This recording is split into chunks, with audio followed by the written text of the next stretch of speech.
सागर की सुर्खी विधानसभा क्षेत्र के बिलेहरा में नारी शक्ति वंदन और भाई दूज के कार्यक्रम में शामिल होने आए मुख्यमंत्री डॉक्टर मोहन यादव ने कहा कि भारतीय संस्कृति और परंपरा के अनुसार बहनों के द्वारा हमारे माथे पर लगाए जाने वाला टीका और हाथ में बांधा जाने वाला रक्षा सूत्र हमारी शक्ति का आधार बनता है, जो हमें दुनिया की किसी भी शक्ति और अन्याय के खिलाफ लड़ने का साहस देता है। उन्होंने कहा कि इतिहास गवाह है की आवश्यकता पड़ने पर हमारी माताएं बहनें रणचंडी और भगवती दुर्गा के रूप में असुरी प्रवृत्ति रूपी अन्याय के खिलाफ लड़ने में भी सक्षम है। भारत और भारत की संस्कृति दुनिया के लिए बहुत बड़ा रहस्य है, क्योंकि हमारी संस्कृति जैसी संस्कृति विश्व में किसी दूसरे देश की नहीं हो सकती। हमारे देश में माता को भगवान का रूप मानते हैं और उन्हें श्रद्धा और आस्था की मूर्ति के रूप में पूजते हैं। दुनिया में 200 से भी ज़्यादा देश, परंतु शायद ही कोई देश हो जिसका नाम माता पर आधारित। मुख्यमंत्री डॉक्टर मोहन यादव ने कहा कि हमने साक्षात भगवान को तो नहीं देखा, पर माता के रूप में भगवान को अवश्य देखते हैं और पूजते हैं, चाहे वह देश की सीमा हो या समूची पृथ्वी। नदियों को भी हम मां स्वरूप ही पूजते हैं। ऋषि मुनियों की परंपरा वाले हमारे देश ने ही दुनिया को समय की गणना करना सिखाया।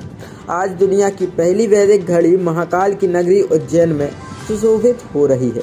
हमारे यहाँ सभी त्योहार मंगल पर्व और तिथि के अनुसार ही मनाए जाते हैं, इसलिए हम त्योहारों पर भी सभी को मंगल शुभकामनाएं देते हैं। अंग्रेजों को धूल चटाने का काम उनने सबके दुनिया के सामने करके दिखाया कि इस देश के खाली भाई नहीं है, बहनें भी खाली रणचंडी बोलने के लिए होती है। जब भी मौका पड़ेगा तलवार के माध्यम से देश के दुश्मनों का अंत कर सकते हैं। और इसीलिए सागर के अंदर रानी अवंतीबाई के नाम पर एक विश्वविद्यालय देने का काम हमारी सरकार ने किया। जोरदार अभिनंदन करें रानी अवंतीबाई के नाम पर।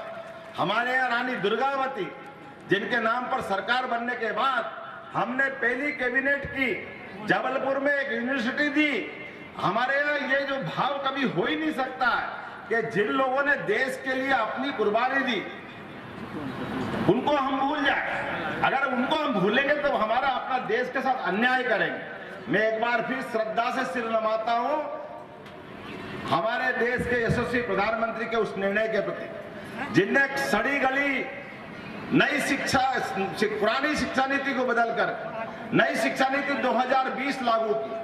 इस 2020 की शिक्षा नीति के बलबूते पर जिन देवी देवताओं को मानते मानते हम देव संस्कृति वाले कहलाते हैं, काल के प्रवाह में अतीत में अंग्रेजों ने सबसे पहले भगवान राम, भगवान कृष्ण, हमारे सभी महापुरुष महाराणा प्रताप, शिवाजी, कबीरदास जी, तुलसीदास जी, इनके सारे वचनों को अलग रखा और अलग रखते रखते हमको नास्तिक बनाने लगे। भगवान महावीर स्वामी, अरे किसको, सबको महावीर स्वामी सहित सबको पाठ्यक्रम से बाहर कर दिया। आप बताओ, अगर भगवान राम, भगवान कृष्ण और हमारे ये सारे महापुरुषों को बाहर कर दो तो ये हिंदुस्तान की पहचान कहां से रहेगी। मुझे इस बात की प्रसन्नता है, हमारी सरकार ने 2020 में मोदी जी के नेतृत्व में नई शिक्षा नीति लागू करी और उसी नीति को सबसे पहले किसी राज्य ने लागू किया तो मध्य प्रदेश की सरकार ने लागू किया कि हाँ हमारे देवता है, हम डंके की चोट इनके जीवन में सिखाए हुए सारे कामों को आगे रख के आगे चलेंगे। आज इस सरकार ने निर्णय किया खाली पाठ्यक्रम में नहीं रखेंगे। भगवान राम ने जहां जहां अपने चरण रखे, मध्य प्रदेश में अयोध्या से लगा के चित्रकूट तक सारे देवताओं के तीर्थ बनाए जाएंगे भगवान राम के नाम पर। जहां देवताओं के माध्यम से भगवान राम ने लीला रखी और जहां जहां भगवान कृष्ण के चरण पड़े वहां भी सारे तीर्थ बनेंगे। जोरदार कृष्ण कन्हैया लाल की जय बोलो, कृष्ण कन्हैया लाल की, प्रभु रामचंद्र जी महाराज की। आप बताओ कितना दुर्भाग्य है, अरे कोर्ट कचहरी को भी नहीं मानते। भगवान राम को लेकर के अयोध्या में भगवान का धागा आपके माध्यम से हमारी शक्ति का आधार बनता है और दुनिया की किसी भी ताकत से लड़ने का साहस और पराक्रम की पराकाष्ठा करने की, तिलक लगाने की जो आपकी वृत्ति है, जीवन में हम अपने मस्तक को कभी किसी के आगे झुकने नहीं देते। इसका आधार हमारी बहनें होती है। मुझे इस बात का गर्व है। और एक नहीं, हजारों हजार बार जब जब इतिहास ने हमारे से प्रश्न उठा करके पूछा क्या आपका पुरुषार्थ क्या है, आपका पराक्रम क्या है, आप किस संस्कृति के जाने जाते हैं, आपकी पहचान क्या है, तो हमारा अतीत जुड़ता है रणचंडी भवानी दुर्गा से। इस देश पे जब जब भी असुरी प्रवृत्तियों ने अपना अधिकार जमाना चाहा तो महादेव पे भी पीछे रख करके रणचंडी दुर्गा ने अपने खड़ग से मुंडों की माल सजाते हुए उदाहरण पेश किया। हजारों लाखों सालों से हमारी संस्कृति वहां जाके जुड़ती है। देवी दुर्गा सरस्वती ये सदैव से पूरे देश का नहीं दुनिया का भारतीय संस्कृति का झंडा लहरा करके एहसास कराती और उस संस्कृति की धारा के माध्यम से पूरे देश के अलग अलग प्रकार के हिस्से बनाए। दुनिया में कोई देश ऐसा नहीं है। आज से 300 साल पहले तक समय गणना का केंद्र भी दुनिया को मालूम नहीं था। पहले वो 8 महीने का साल मानते थे, फिर 10 महीने का साल माना और आखिरी में 2 महीने हमारे देखा देखी जोड़ करके साल के 12 महीने उनने जोड़े कि अगर गणना भी करना है, गिनती भी करना है तो गिनती भी उनने हमसे सीखी है।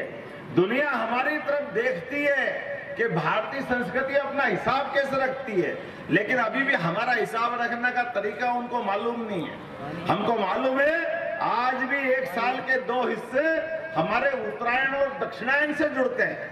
6-6 महीने का हिसाब और उत्तरायण और दक्षिणायन में जब दिन तिल तिल करके बढ़ता है तो संक्रांति आती है और हमारे उस संक्रांति का सूरज चढ़ करके जब अपने उत्कर्ष पे पहुंचता है तो हमारा दक्षिणायन चालू होता है। हमारे महीने 12, हमारे पक्ष 15-15 दिन के। जैसे ही पूर्णिमा हुई कि 15 दिन का हमारा पूर्णिमा आते आते चंद्र अपनी 16 कला निखार के आता है और इसके बाद कृष्ण के पक्ष चालू होता है जब हमारे अपने चंद्र देवता को हम अपने आप अपनी आंखों से ओझल होते दिखाई देते हैं। लेकिन ये ओझल होते हुए केवल देवता चंद्र नहीं है, ये हमारी तिथियों की परंपरा भी चालू होती है। इसलिए दुनिया को मालूम नहीं है कि हमारे ये तिथियों का क्या महत्व है, पर्व का क्या महत्व है, हमारे व्रत का क्या महत्व है। आप अंदाज लगा लो, जाने अनजाने हमसे भी गलती हो जाती। अभी हम होली पे क्या देते, शुभकामना। ये हमारी शुभकामना होली पे नहीं फलती है, क्योंकि होली हमारी आपकी मर्जी से नहीं होगी। होलाष्टक ये तिथियों के आधार पे होता है, वो तिथियां भी जो मंगल तिथियों हो। इसलिए मंगल पर्व की होली, मंगल पर्व की दिवाली, ये होली दिवाली के लिए हमारा मंगल पर्व होता है। हमारे तो विवाह भी बिना मंगल मुहूर्त के नहीं होते, मर्जी से नहीं होते। पंडित जी के पास जाओ तो तिथियों की गणना लगा करके, ग्रह नक्षत्र का हिसाब लगा करके वो मंगल मुहूर्त के आधार पर निकालते हैं। इसलिए कभी भी अपन अगर किसी को बधाई देना है तो बधाई आप दे सकते हो, लेकिन शुभकामना नहीं दे सकते। आपको मंगल कामना देना चाहिए। इसलिए होली दिवाली पे मंगल कामना देने की परंपरा हमारे यहाँ है। ये जो मंगल पर्व, मंगल तिथियां, ये मर्जी से नहीं होती।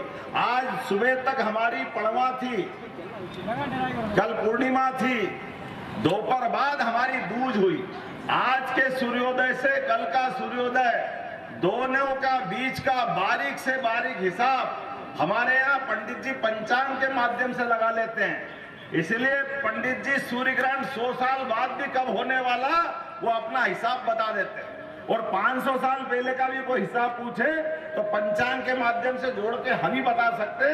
दुनिया का कोई भी गणितज्ञ हमारे पंचांग के आगे फैले। जोरदार ताली बजाओ अपने प्राचीन ज्ञान विज्ञान के लिए ना। और तारीख भी बताई, 22 जनवरी गोविंद जी और पूरी कैबिनेट अयोध्या गई और धूमधाम से दर्शन करके आई। और पूरी दुनिया ने देखा कि जिसने भगवान राम के चरणों में सिर झुकाया वो संस्कृति, हिंदू सनातन संस्कृति हजारों साल से सबको प्रेरणादायी रही है। मुझे इस बात की प्रसन्नता है, उसी संस्कृति के आधार पर भी हमने बहनों को 2029 में माननीय मोदी जी ने 33% लोकसभा में भी विधानसभा में भी। आप तो सागर वालों को और धन्यवाद, आपके यहाँ मुझे लगता नहीं कि पहले कभी बहन को यहाँ से लड़ाया होगा, लड़ाया क्या? तो आप तो और 2 कदम आगे हो। उनने कहा कि 2029 से 33% बहनों को लोकसभा में मौका देंगे, विधानसभा में मौका देंगे। सागर वालों आपको प्रणाम, आपने अभी से मौका दिया, जोरदार ताली बजा बहनों के लिए। इसका मतलब बहनों की जवाबदारी ज्यादा हो गई। अब हर बहन को संकल्प लेना पड़ेगा कि आपको मोदी जी का और ये मैंने कहा भारतीय संस्कृति का परचम लहराना है, हमारी मातृ संस्था मातृ संस्कृति को मानना है, तो अपने सबको संकल्प करना पड़ेगा। इस संसार में बहुत कुछ है वो मालूम नहीं, लेकिन अभी अपने देश के अंदर ही संस्कृति को समझने में बहुत सारे लोग कीचड़ फैलाते हैं। इस कीचड़ फैलाने वाली व्यवस्था में कमल खिलाने वाले भी हमारे जैसे लोग हैं। बोलो अपन सब है कि नहीं है कमल संस्कृति को मानने वाले? जोरदार ताली बजाओ हमारी अपनी पार्टी जिसके झंडे लहरा करके।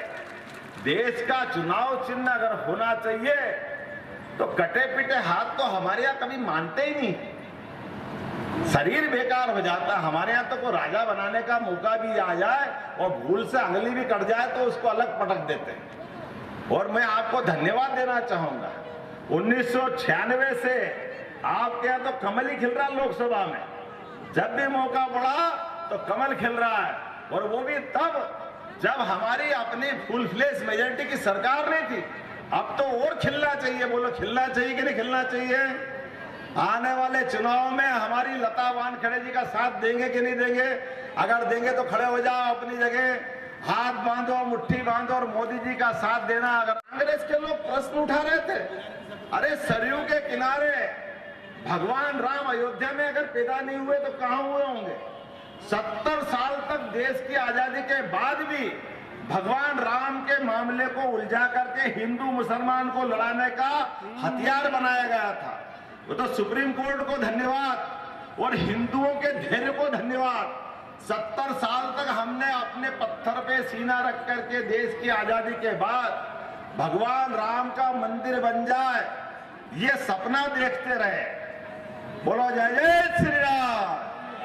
तो जैसी नीयत वैसी बरकत। सुप्रीम कोर्ट ने फैसला दिया, अब सुप्रीम कोर्ट के दिए फैसले के बाद तो कोई प्रश्न नहीं उठना चाहिए। लेकिन दुर्भाग्य से कांग्रेस ने उस समय भी पीछा नहीं छोड़ा और कांग्रेस आज भी पीछा नहीं छोड़ रही। उस समय भी दिग्विजय सिंह ने